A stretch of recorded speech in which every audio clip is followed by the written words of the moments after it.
शेगाव प्रभाग क्रमांक 1 मधील सर्वे नंबर 57-1 येथील कोणार्क कॉलनीला लागून असलेल्या दामोदर कॉलनी व नवनाथ मंदिराच्या मागील भागात कित्येक दिवसापासून सांडपाण्याच्या नाल्याचे बांधकाम करण्यात आले नाही आणि कोणार्क कॉलनीपासून जी नाली बांधली ती मधातच अडविल्याने घाणपाणी परिसरात तुंबल्या गेले। त्यामुळे परिसरात घाणीचे साम्राज्य पसरले असून रहिवाशांचे आरोग्य धोक्यात आले आहे। त्यासाठी याच परिसरात मागील 20 वर्षापासून राहत असलेले सामाजिक कार्यकर्ते RS तायडे यांनी 2005 पासून मनपा आयुक्त, नगर रचना अधिकारी, परिसर अभियंता तसेच 2005 पासून निवडून आलेल्या नगरसेवकांना निवेदनाद्वारे व प्रत्यक्ष भेटून वरील समस्या सांगितली, परंतु आजपर्यंत कुठलाही प्रतिसाद कुणाकडून मिळालेला नाही। तसेच ज्यांच्या प्लॉटमध्ये घाणपाण्याचे तडे साचले आहेत ते DS मोरे यांनी 2 वर्षापासून या समस्येविषयी पत्रव्यवहार व संबंधितांशी वार्तालाप केला व करीत आहेत, पण निगरगट्ट बनलेल्या मनपा प्रशासनाने अद्यापही कोणतीही कारवाई केली नाही।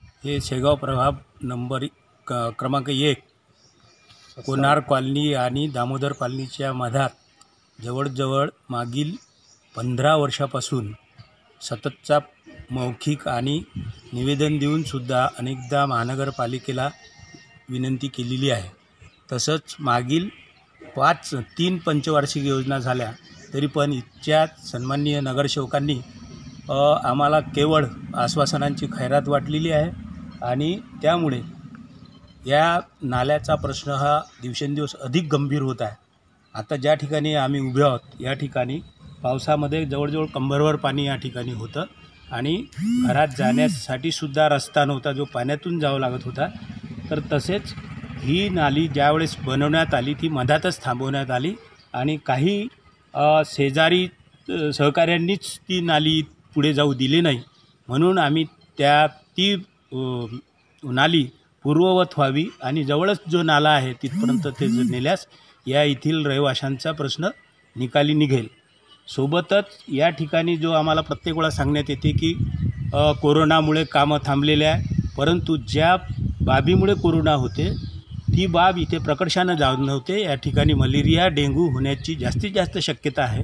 परिसरात लोकांच्या तब्येतीसुद्धा बिघडलेल्या आहेत आणि अशा परिस्थितीमध्ये प्रशासन या ठिकाणी अत्यंत दुर्लक्ष करते आणि सत्ता जे केंद्रात सरकार आहे त्याचे 4ही नगरसेवक या ठिकाणी असताना ही बाब प्रकर्षाने आम्ही विचारात घेतो की का हे काम होत नाही, किती खेटे लावायचे। या नजीकच या खाली प्लॉटमध्ये आता जे पाणी आहे ते पाणी ज्या प्लॉटवर आहे ते DS मोरे सरांचं जे प्लॉट आहे त्यानंतरचं जे आहे घराला लागून शेगोकार यांचं घर आहे, परंतु जी नाली जिथं थांबली ते शेगोकार यांच्या घराजवळ ते नाली थांबली आणि का थांबवण्यात आली हा एक मोठा प्रश्न आमच्यासमोर आहे। आमचा असा अंदाज आहे की तिथं ज्यांनी कोणी थांबवली असेल त्याच्यावर प्रशासनिक आणि कायदेशीर कारवाई करावी आणि हा प्रश्न कायमचा मिटला पाहिजे अशी कळकळीची विनंती प्रशासनाला आम्ही करू इच्छितो। जर हा प्रश्न 8-10 दिवसामध्ये निकाली निघत नसेल तर मी स्वतः उपोषणसुद्धा करण्यास तयार आहे। या ठिकाणी कोणत्याही परिस्थितीत हे काम झालं पाहिजे अशी आमची विनंती आहे। सोबतच या परिसराच्या मागेसुद्धा नवनाथ मंदिर आहे, एक धार्मिक स्थळ आहे। या ठिकाणी नाली असूनसुद्धा तो नालीचा प्रश्न अजूनही निकाली काढलेला नाही, नालीच नाही आहे। त्याच्यामुळे ते पाणी सैरावेरा पडते आणि ते पाणीसुद्धा इकडे येते आणि जवळच हे फ्लॅटसुद्धा झालेले आहे।